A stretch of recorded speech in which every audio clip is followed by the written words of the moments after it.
But first, let's talk about this Trump rally. I mean, this is the big story, folks. All eyes on what's going on in Tulsa, Oklahoma, where you have people already camped out overnight there. They were already setting up tents along the street, camped out with all of their merchandise, looking to make a few bucks. They have to sign a waiver. Look at this guy is signing a waiver before he is allowed to go into this event, and it's up to you.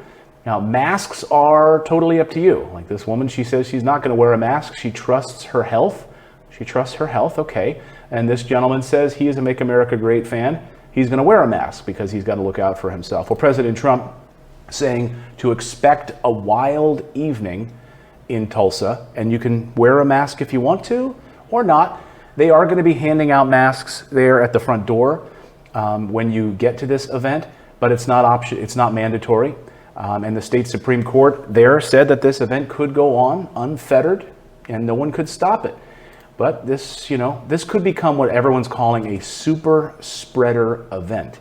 And this, by the way, folks, is the first time we've had a large scale event like this in the United States since this outbreak. 100,000 people in Tulsa, Oklahoma, outside and inside this big arena. So it's going to be fascinating to watch tonight to see how many people in that audience have masks on. They are apparently going to be taking the temperature of folks as they come through the door. I don't know, are they going to do that to everybody, or will it be like sort of a scattershot approach? They're going to use those laser guns to see if you have a fever. And what are they going to tell you? You can't come in if that's the case. They're handing out masks and hand sanitizer. How many people will use it? There seems to be this growing us versus them movement. Like, if you're going to wear a mask, then you're over here. We're not wearing masks. We trust our health. We're not going to do it. So this all comes against, folks, a backdrop of major spikes in coronavirus cases in Tulsa, Oklahoma, and Oklahoma in general. So take a look at this. Oklahoma right now is among the states with the highest coronavirus case growth, the highest. And this is not the only state. We've got a bunch of other states, Arizona, Texas, Florida, all are showing record high cases of coronavirus. Now, you recall just a few weeks ago when we looked at this map, and you saw this map here, we were looking at the spikes. Now, remember, brown is the worst. Dark brown is the worst. Florida, look at this spike in coronavirus cases in Florida, up 65% right now in Florida. All of those areas throughout the South had kind of turned light or just white, which was neutral, and now they're all trending increased cases. South Carolina, 69%, Georgia up 97% increase in Alabama. Look up here, now look at Oklahoma, a 91% increase over the past week in coronavirus cases in Oklahoma. And it's terrible in Arizona. It's terrible right now up in Texas, 49% increase there. Missouri, Kansas. So again, all in brown is bad. Blue is better. It's decreasing. And then, of course, if it's in white, it's remaining steady at this moment. Wyoming up 105%. Wasn't heat supposed to kill this thing? And you have record temperatures right now in Arizona and other places. So is the opposite thing happening?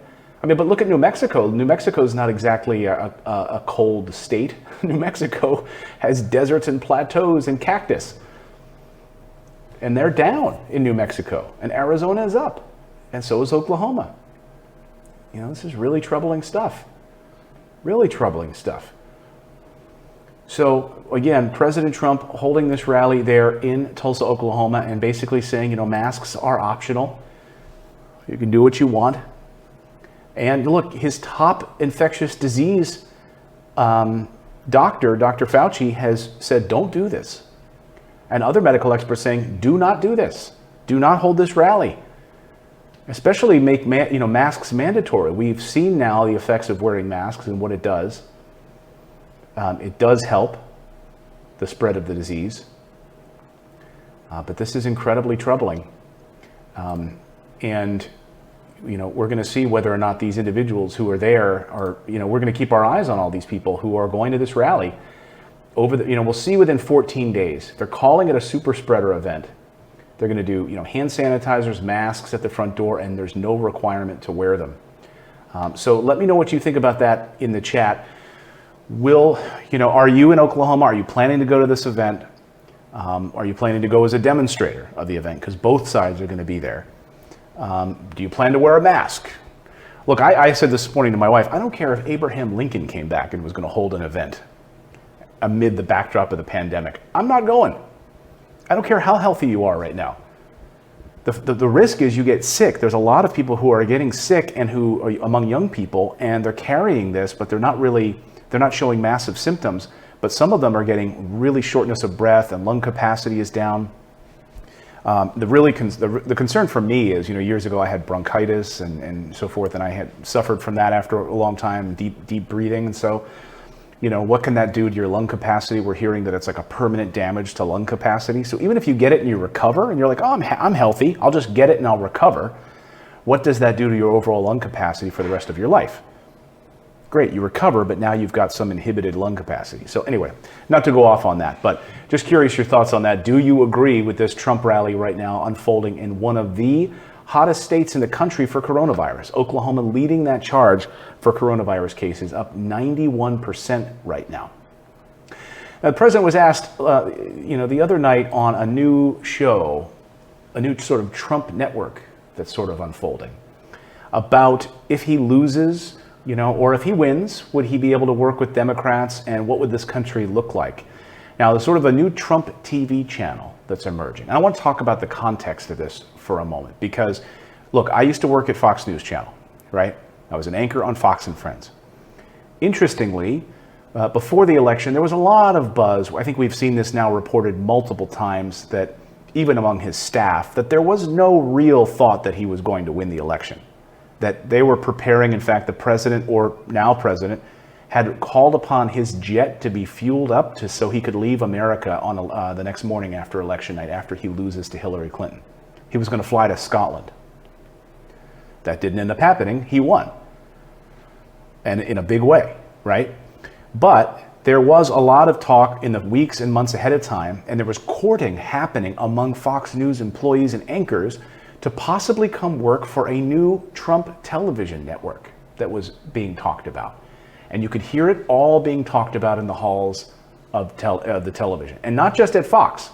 This was also occurring at CNN and other places, because when you're going to start a new television network, you need producers, you need directors, you need technical directors, you need camera people, you need all of those things, right? You need interns and everything. And so there was talk that Trump wanted to sort of create his own television network. And that didn't materialize then. But there were people being courted. There was questions as to whether or not Sean Hannity would leave and go there. There were other people being courted and questioned if they would go into this quote-unquote Trump television network. And it perfectly fits with what he would want to do. So if he were to lose this election, that's exactly, in my opinion, what he would do. He would be heading up his own sort of Trump television network. Does anyone here disagree with that? Anyone watching right now disagree with that? Because I'm going to tell you, you're wrong. Trump's a media guy. He's had television show after television show, and there was very, very deep words about this floating through the halls of Fox and others, that there was going to be a Trump television network. And in many ways, I feel like that OANN network is maybe what emerged as a result of that. And why maybe he's so supportive of that, I'm not quite sure. But now we're seeing the first shades of its own Trump television network emerging. And last night, did you catch this? This was President Trump and Don Jr. doing a Father's Day special on their very own network. And they sat down with a back and forth interview, and it was, look at all the camera crew, everything set up so that they could do this back and forth interview from the White House. They didn't need it to be CNN. They didn't need it to be the mainstream media. They didn't need it to be any of this. So it's brilliant, because now they got to do this interview on this show called Triggered with Don Jr. See, that's what a beard would look like if I don't know if I want to do that. I don't think it looks so hot. Anyway, so they have their own network, Trump Team Online, as you can see there behind our Morning Invest logo, where they get to do this interview. You can text in and get, contribute to the Trump campaign, etc. But this is the beginnings, folks, of a potential Trump television network, regardless of what happens. Now, if he wins the election, then he continues on and does what he's doing. If he doesn't, they're laying the foundation and groundwork now. Anybody who tunes in, they're able to sort of track that. This is a great way for them to raise money. But I mean, I find it endlessly fascinating. I find this endlessly fascinating because you're starting to see the early signs of it right now. Okay, it's June. We're starting to see the sort of Trump online network emerging. They don't need CNN. They don't need anything else like that. They don't need MSNBC. They don't need Fox. They can do their own thing. I mean, honestly, kind of like what we're doing here. So I guarantee you, dollars to donuts, if President Trump loses this election in the fall, this is exactly what he'll be doing. Creating his own network, inviting the likes of Sean Hannity to join it. I can't imagine. Look, Bill O'Reilly just came back out of retirement and now joined that OAN network. You're going to start to see this unfolding. Just keep your eye on this, okay? I'm just telling you, you heard it here first. So, one thing emerged last night was a question about could he work with Democrats going forward, and what would this look like? How will this country look over the next year? Don Jr. asked him this question. Here was President Trump's response. I want to play it, and I want to get your take on it, and I want to talk about my thoughts on it. Take a listen. With you on things. So I think if we win, the answer is yes, but I think regardless, we're going to have a tremendously successful country. I think that our country is going to be stronger than ever before. I think that next year is going to be a tremendous success. I feel that if the Democrats get in, we are literally going to end up in a recession/depression, the likes of which you've never seen. There will be tremendous negative growth. There will be tremendous bedlam all over the place. There won't be law and order. You'll have a Seattle. You'll have a Minneapolis like you've never seen before. The whole country will be Minneapolis. Grover doesn't agree with that. Grover, what do you think of that? Yeah, give me one ear shake if you agree, or two if you disagree. Okay, well, neither. He's just tuned out. So there was President Trump talking to Don Jr. Now, listen to his words there. He's saying, if Democrats win, now here on the show I'm an equal opportunity offender. So when a Democrat says something stupid, I'll go after him. When a Republican says something stupid, I'll go after him. I don't care. I don't have this ideological loyalty where I'm blinded by that. Facts speak for themselves. And right now, he said, if the Democrats get in, we'll be in a recession/depression. Hello. Where are we right now? He said, if Democrats get in, it'll be like Minneapolis. Almost forgetting the fact that Minneapolis happened on his watch. A recession/depression is happening on his watch. What I can't stand is when you run the Supreme Court, you have a conservative Supreme Court, you run the Senate, okay? You have the White House. And you want to tell us that if Democrats win in the fall, that we're going to head into a recession/depression. Further, we're going to see cities erupting like Minneapolis, which happened on your watch. And Seattle happened on your watch. How can you pass the buck like that? I don't agree with that at all. There were questions about whether or not he would leave peacefully the White House if he loses, which a lot of people were worried he wouldn't, and he says, yes, I will. I think he'd be out of there and he'd be happy. I think most presidents, when they get out of there, are just a relief, right? I think he'd be happy, I'm done, and I'd go build my own Trump online television network. Yeah, I saw someone in the comments say Glenn Beck might come back. I mean, who knows, right? I think he'd pick people from all these different networks and offer them big salaries and plunk them there if he could. Absolutely. I think he wishes he could take ownership of the OAN network, right, and do that. He's a media guy. He loves it. And I think it would be hugely successful if he did it. He could really, he on that side would drive the conversation in a way that we've never seen before. Imagine candidates going on there for interviews. Imagine him interviewing potential future presidential candidates. He would almost become like a kingmaker of sorts. You have to go on this show, you have to go on the Trump show to be interviewed before you can even think about throwing your hat into the ring. I can see it now. I can see it. How many of you disagree with me? Let me know. Grover, what do you think?